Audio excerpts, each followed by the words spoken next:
Shalom, shalom Bapak Ibu Saudara yang dikasihi Tuhan, selamat malam, selamat berjumpa kembali dengan saya Agus Saputra dari GPPK Subang yang malam hari ini kembali akan melayani Bapak Ibu Saudara dalam renungan malam hari Kamis tanggal 8 September tahun 2022. Wow, Bapak Ibu Saudara, sudah gak kerasa lagi kita sudah masuk di bulan September. Siap-siap karena bulan September akan berlalu begitu cepat. Nanti tahu-tahu Bapak Ibu Saudara sudah masuk di dalam suasana hari Natal. Baik Bapak Ibu Saudara, sebelum kita merenungkan kebenaran firman untuk malam hari ini, mari kita datang dahulu dalam doa memohon pimpinan Tuhan di dalam acara kita pada malam hari ini. Mari kita sama-sama berdoa.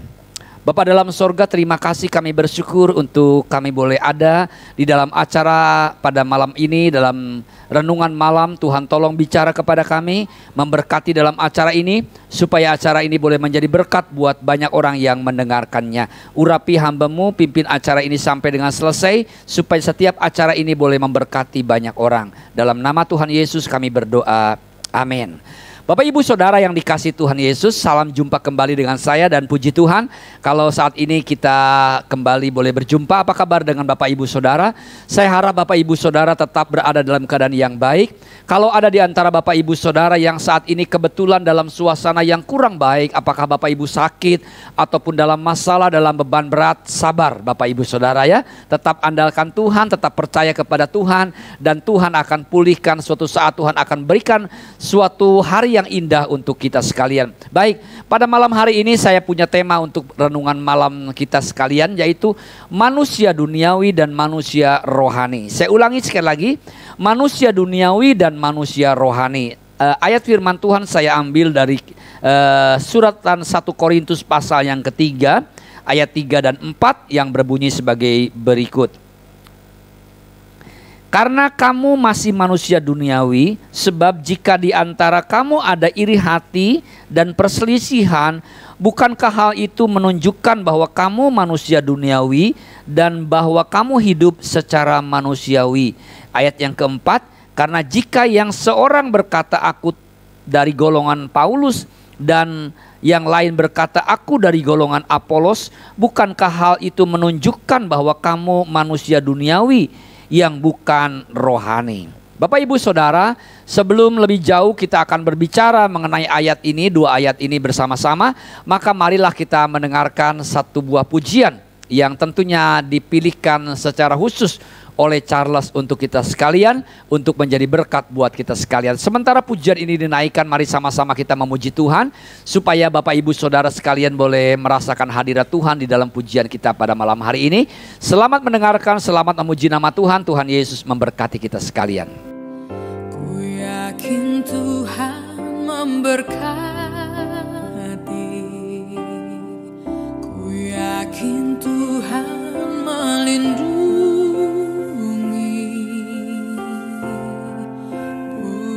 Di udara Tuhan pelihara karena kasih-Nya. Tuhan selalu menolongku, selalu menjagaku. Sehelai di rambutku tak akan terjatuh tanpa seizin-Mu. Tuhan selalu menolongku, selalu menjagaku. Dia mengenyangkanku dan peliharaku seumur hidupku. Haleluya Bapak Ibu Saudara, bagaimana dengan pujian tadi? Saya harap pujian tadi memberkati Bapak Ibu Saudara. Baik, kita akan masuk di dalam pembahasan firman Tuhan pada malam hari ini. Manusia duniawi dan manusia rohani. Apa yang disebut dengan manusia duniawi? Dan apa pula yang disebut dengan manusia rohani Bapak Ibu Saudara? Di dalam 1 Korintus 3 ayat 3 sampai 4 tadi menunjukkan kriteria-kriteria apa yang dimaksud dengan manusia duniawi Dan apa yang dimaksud dengan manusia rohani? Mungkin kita yang merasa bahwa kita ini adalah orang Kristen yang setia, artinya orang Kristen yang seringkali datang beribadah kepada Tuhan di dalam gereja, tidak pernah tidak beribadah. Saya ucapkan saya ucapkan terima kasih untuk kesetiaan Bapak Ibu Saudara beribadah secara rutin di dalam gereja. Tapi mari kita akan perhatikan sama-sama firman Tuhan malam hari ini, bahwa Bapak Ibu Saudara yang disebut dengan manusia duniawi dan manusia rohani adalah tidak merujuk kepada bagaimana aktivitas kita di dalam gereja. Bukan berarti bahwa kita tidak menghargai aktivitas kita dalam gereja. Aktivitas bergereja itu harus, tetapi ada hal yang akan kita perhatikan bersama-sama pada malam hari ini. Apakah Bapak Ibu Saudara dan saya masih tergolong manusia duniawi atau manusia rohani? Sekalipun kita aktif di gereja, sekalipun kita setia, sekalipun mungkin kita adalah menjadi pelayan Tuhan, tetapi apakah kita sudah tergolong manusia rohani? Atau kita masih tergolong manusia duniawi? Apa itu ciri-cirinya? Nah, ciri-ciri manusia duniawi seperti yang dikatakan di dalam firman Tuhan di dalam 1 Korintus 3 ayat 3 sampai 4 itu adalah: 1, disebut manusia duniawi kalau kita masih seringkali iri hati. Ada iri hati, ada perasaan iri hati kepada orang lain. Mungkin atas kesuksesan orang lain, mungkin atas kelebihan orang lain, mungkin atas prestasi orang lain. Mari Bapak Ibu Saudara, jangan pernah kita iri hati. Karena iri hati itulah tanda bahwa kita itu masih hidup di dalam duniawi, hidup dalam manusia yang lama, hidup bukan dengan manusia rohani. Ciri yang kedua disebut dengan manusia duniawi adalah ketika ada perselisihan. Ya, beda pendapat, perbedaan-perbedaan itu harus ada memang Bapak Ibu Saudara. Tidak ada manusia yang sama. Ya, kita beda keinginan, beda kehendak, beda kebiasaan, beda latar belakang, atau mungkin beda suku, beda bermacam-macam beda. Itu adalah biasa. Tetapi jangan sampai perbedaan-perbedaan itu menimbulkan perselisihan di dalam kehidupan kita. Ya, mari Bapak Ibu Saudara, kita hindarkan perselisihan yang ada dalam kehidupan kita. Karena perselisihan itu menjadi ciri bahwa kita adalah manusia duniawi. Dan yang ketiga, apa itu adalah ciri manusia duniawi? Ketika kita menyoroti perbedaan-perbedaan yang ada. Di sini dikatakan dalam ayat yang keempat, aku dari golongan Paulus, aku dari golongan Apolos. Mari kita hilangkan kotak-kotak yang ada di dalam gereja. Tetapi mari kita sama-sama bersatu, ya, menghilangkan kotak-kotak itu. Aku ini dari golongan ini, aku ini dari ras ini, aku ini dari suku ini, nggak mau gabung. Itu menandakan bahwa kita ini adalah manusia duniawi. Bapak Ibu Saudara, kemudian bagaimana dengan manusia rohani?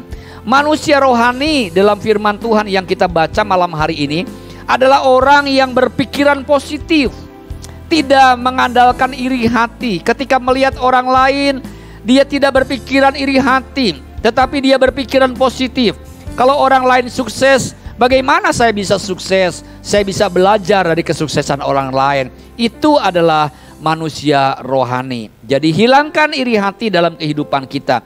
Kemudian yang kedua ciri manusia rohani menurut 1 Korintus 3 ayat 3 dan 4 adalah memaklumi dan memaafkan. Ada perbedaan-perbedaan itu pasti Bapak Ibu Saudara. Ada silang pendapat.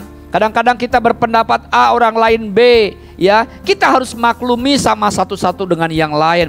Dan kalau ada pendapat orang lain yang lebih bagus dari kita, mari kita dengan rela hati kita menerima. Ya, walaupun mungkin pendapat kita tidak bisa diterima, tapi kita maklumi bahwa memang ada perbedaan-perbedaan, dan atas perbedaan-perbedaan itu kita saling memaafkan satu dengan yang lain. Mungkin ada orang yang punya kebiasaannya lembut-lembut, ya, tetapi ada juga orang yang punya kebiasaannya itu bicaranya keras, bicaranya frontal, bicaranya to the point. Ada orang yang kalau bicara muter-muter, beda-beda. Tetapi mari kita saling memaklumi dan saling memaafkannya. Itu adalah ciri-ciri manusia rohani. Kemudian ciri manusia rohani selanjutnya adalah mengutamakan kebersamaannya. Tidak terkotak-kotak dengan berbagai macam kotak-kotak yang tidak bisa mempersatukan. Orang rohani adalah orang yang mengutamakan kebersamaan. Apabila ada perbedaan-perbedaan dalam hal apapun juga, mari yang lebih kita utamakan adalah kebersamaan kita. Apakah Bapak Ibu Saudara termasuk orang rohani, orang duniawi, termasuk manusia duniawi atau manusia rohani? Bapak Ibu Saudara sekalian bisa menilai sendiri. Dan kalau kita masih tergolong manusia duniawi, mari kita mohon pertolongan Roh Kudus supaya Roh Kudus menolong kita untuk kita boleh menjadi manusia rohani. Tuhan Yesus memberkati kita sekalian Bapak Ibu Saudara, dan mari kita akan datang di dalam doa. Bapa kami dalam sorga, tentunya Tuhan ingin supaya kami ini tergolong menjadi manusia rohani yang tidak hidup di dalam darah daging duniawi, yang hanya berpikiran duniawi. Kami sering iri hati, kami juga sering kali berselisih, dan ada perbedaan-perbedaan yang menyolok. Bapa, kami mohon Roh Kudus menolong kami supaya kami mengutamakan pikiran yang positif, dan kami boleh belajar untuk memaklumi dan memaafkan perbedaan-perbedaan yang ada, dan supaya kami juga mengutamakan kebersamaan sehingga kami boleh memuliakan Tuhan di dalam komunitas kami, dan kami sekalian boleh tergolong menjadi manusia-manusia yang rohani. Terima kasih Bapa di sorga, berkati jemaat Tuhan yang sudah dengar firman Tuhan malam hari ini. Kalau mereka sakit Tuhan sembuhkan, kalau mereka lemah Tuhan kuatkan, kalau mereka sekalian saat ini sedang membutuhkan Tuhan, Tuhan hadir di antara mereka dan Tuhan pulihkan mereka. Terima kasih Bapa yang baik, terima kasih Bapa yang di dalam sorga. Bapak Ibu Saudara yang dikasih Tuhan, Tuhan memberkati engkau dan melindungi engkau. Tuhan menyinari engkau dengan wajahnya dan memberikan kasih karunia. Tuhan menghadapkan wajahnya kepadamu dan memberikan damai sejahtera. Oleh karena itu terimalah berkat dari Allah Bapa di sorga, kasih sayang dari Tuhan Yesus Kristus, dan persekutuan Roh Kudus menyertai kita sekalian dari saat ini sampai selama-lamanya. Amin. Selamat malam Bapak Ibu Saudara, selamat beristirahat. Tuhan Yesus memberkati kita sekalian. Shalom.